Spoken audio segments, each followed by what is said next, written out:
আজ আপনাদের জন্য নিয়ে এলাম একটা খুবই সুন্দর রান্না, সেটা হলো ওল চিংড়ির ডালনা। মা ঠাকুমারা এই রান্নাটা খুবই ভালোভাবে করতো, তবে এখনকার সবাই এই রান্নাটা এখনও খেতে খুবই পছন্দ করে। মা ঠাকুমাদের এই রেসিপি এখনকার যুগেও খুব ভালো মতনভাবে জনপ্রিয়। গরম ভাতের সাথে ঠিক এই রকম ধরনের একটা ওল চিংড়ির ডালনা, তা কিন্তু বেশ জুড়ি মেলা ভার। তো চলুন দেখে নিই রেসিপিটা আমরা কিভাবে বানালাম। এই হলো আমাদের ওল চিংড়ির ডালনা।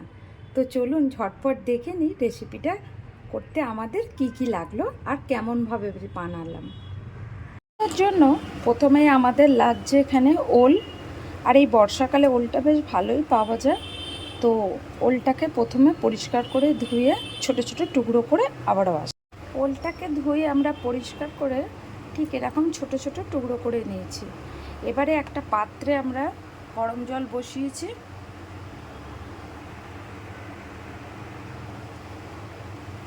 তাতে ওলটা দিয়ে দেবো সেদ্ধ করবার জন্য। মোটামুটি 50% পর্যন্ত ওলটা সেদ্ধ হবে। হয়ে গেলে ওলটাকে আমরা তুলে নেব। এখন আমি চাপা দিয়ে দিচ্ছি ওলটা সেদ্ধ করবার জন্য। যতক্ষণ ওলটা সেদ্ধ হচ্ছে ততক্ষণে আমি চিংড়ি মাছগুলো ভেজে নেব।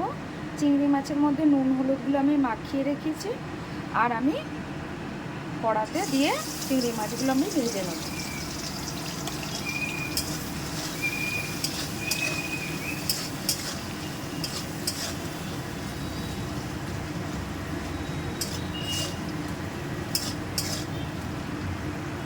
চিংড়ি মাছগুলো ভাজা হতে হতে আমি একটা মশলার পেস্ট বানিয়ে নেব।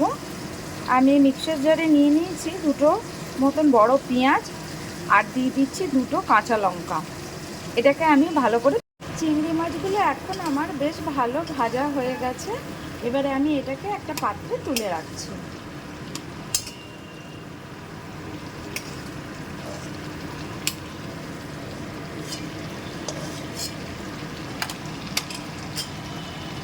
এর মধ্যে আমি আরেকটু তেল দিয়ে দিচ্ছি।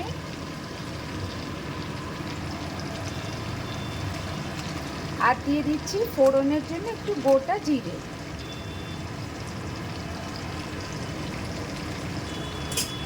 জিরেটা একটু ভাজা ভাজা হয়ে গেলে আমি এতে যে মশলার পেস্টটা বানিয়ে রেখেছিলাম পেঁয়াজ আর কাঁচা লঙ্কা, সেটা দিয়ে দেবো।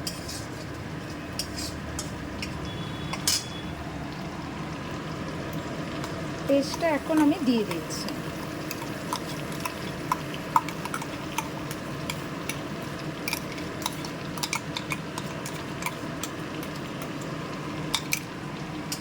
দিয়ে এটাকে ভালো মতনভাবে এখন কষাতে থাকবো। পেঁয়াজের একটু কাঁচা গন্ধটা যাতে চলে যায়।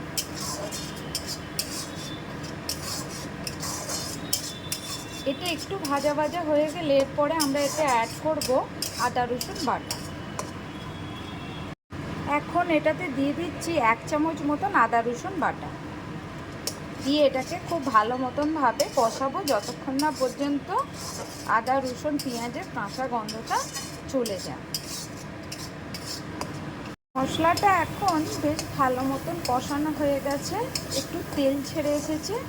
এখন আমরা এর মধ্যে কিছু মশলা অ্যাড করব। প্রথমেই দিচ্ছি স্বাদ মতো নুন, আর দিচ্ছি 1 চামচ হলুদ গুঁড়ো, আর দিচ্ছি 1 চামচ কাশ্মীরি লঙ্কার গুঁড়ো। ঝালটা আপনারা দেখে দেবেন, যেহেতু পেঁয়াজের সাথে আমি দুটো কাঁচা লঙ্কা দিয়েছিলাম, সেই জন্য আমি অল্প পরিমাণে ঝালটা ইউজ করেছি। এখন এটাতে একটু সামান্য জল দিয়ে মশলাটাকে আমরা বেশ ভালো মতনভাবে আরও একবার কষিয়ে নেব। আরেকটা মশলা আমাদের তৈরি করতে হবে, যেটার জন্য আমরা নিয়ে নিচ্ছি 1 চামচ মতন সাদা সর্ষে, আর নিচ্ছি 1 চামচ পোস্ত, আর এর সাথেই নেব কিছুটা নারকেলের টুকরো।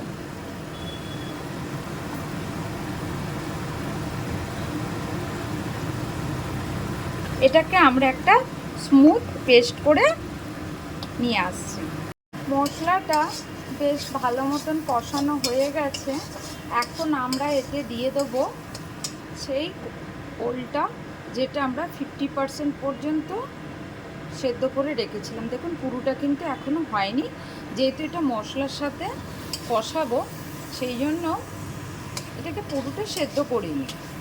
এখন এটাকে মশলার সাথে খুব ভালো মতনভাবে কষিয়ে নেব। 5-10 মিনিট কষানোর পর ওলটা আমাদের কিন্তু খুব ভালো মতনভাবে মশলার সাথে মিশে গেছে। এবারে আমরা যে বাটা মশলাটা রেডি করলাম সেইটা এখন দিয়ে দেবো।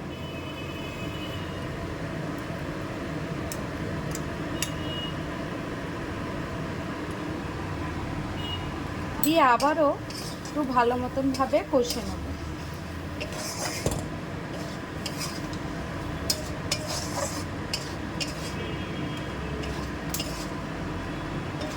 এখন এতে একটু সামান্য মিক্সার ধোয়া জলটা দিয়ে কষাবো। 10-15 মিনিট বেশ ভালো মতনভাবে কষিয়ে নিয়ে এর মধ্যে আমরা চিংড়ি মাছ দিয়ে ঢাকা দিয়ে দেবো পুরোপুরি সেদ্ধ হওয়ার জন্য। ওলটা বেশ ভালো করে মশলার সাথে কষানো আমাদের রেডি। এখন এই মুহূর্তে দিয়ে দেবো বেশ কিছুটা চিনি।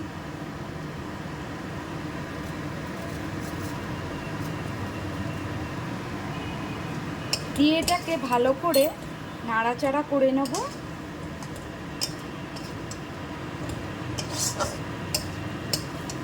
এরপর এর মধ্যে দিয়ে দেবো ভেজে রাখা চিংড়ি মাছগুলো।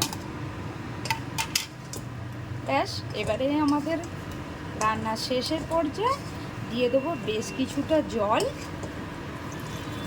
গ্রেভির জন্য আর একটু সেদ্ধ করাবার জন্য।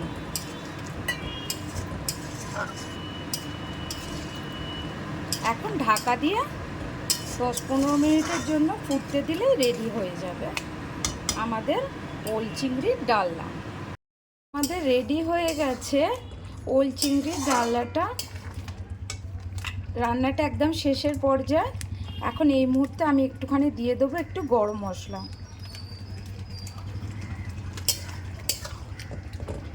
আপনারা এই সময় একটু নুন মিষ্টিটা চেক করে নেবেন। এখন কিন্তু পুরোপুরি রেডি। আর নামানোর আগে আমি দিয়ে দেবো একটুখানি ঘি।